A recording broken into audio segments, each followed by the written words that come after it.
Okay, so when I shared this problem online, I got this interesting response. Seconds before the gate is about to close on day 2, the prisoner with the number 3 will leave, I guess. Seconds before the gate is about to close on day 2. The prisoner with the number 3 will leave. So this person has a different idea about how to solve the problem than you did. So I want you to see if you can back into the reasoning for this. So... Well, we know from the fact that it's day 2 that no one... the prisoners know no one has a 9. So we know the highest number has to be an 8. Or less. highest number has to be an 8.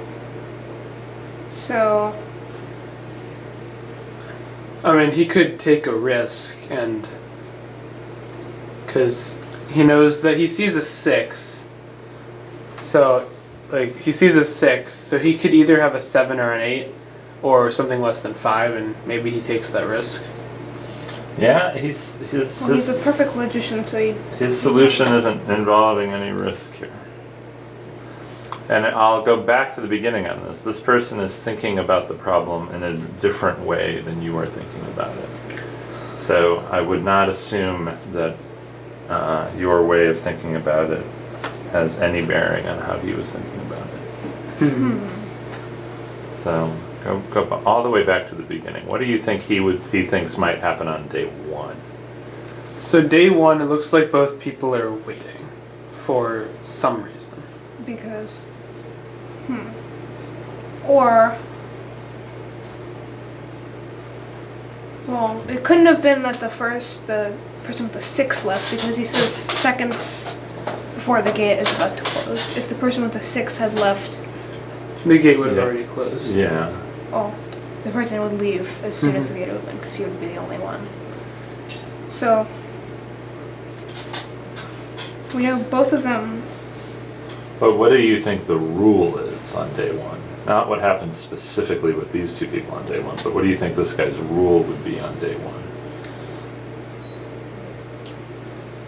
What are the things that would happen or could happen? Well, I'm not sure because it's day 2, so we can't we can't somehow rule out 1 and 2 simultaneously on day 1. Sorry, yeah. Oh, that's off screen. That's all right. I'll zoom out.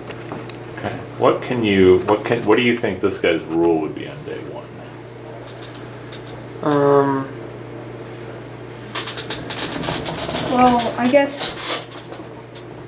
It has something to do with, like, the amount of time that you wait to leave. Oh, yes, that's exactly right. The amount of time. I think if the person...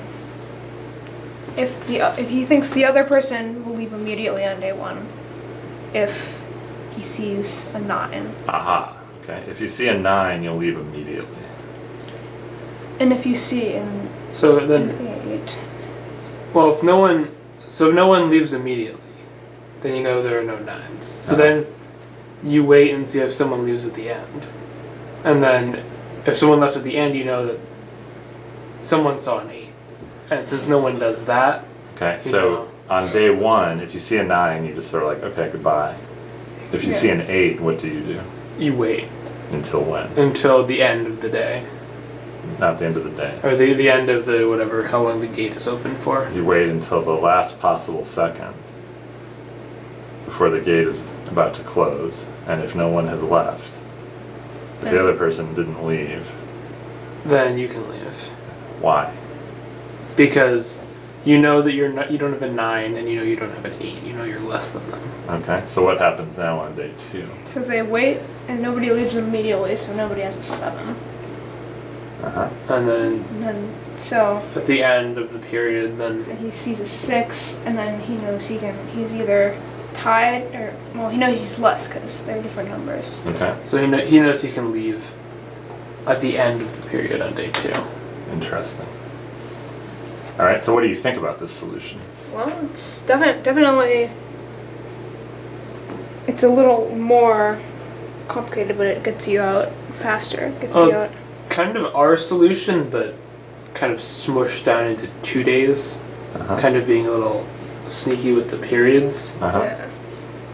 But yeah, It assumes. I mean, this is a bit subjective. Like, you could have someone come into the room and just ask, "Is anyone leaving today?" And then if the answer is yes, then you take them out, and then this would work. Oh, interesting. Okay. So this Very is good. this is assuming that they have basically free access to the gate at any point in time. Okay. Yeah. All right. That's an interesting thought. I think this is a very clever solution. Yeah. But yeah, so it's a neat problem. You did a nice job figuring out on day 4, and you did a nice job figuring out how this guy thought about how you could actually get out on day 2. Yeah. It's a clever problem. All right, good job, guys.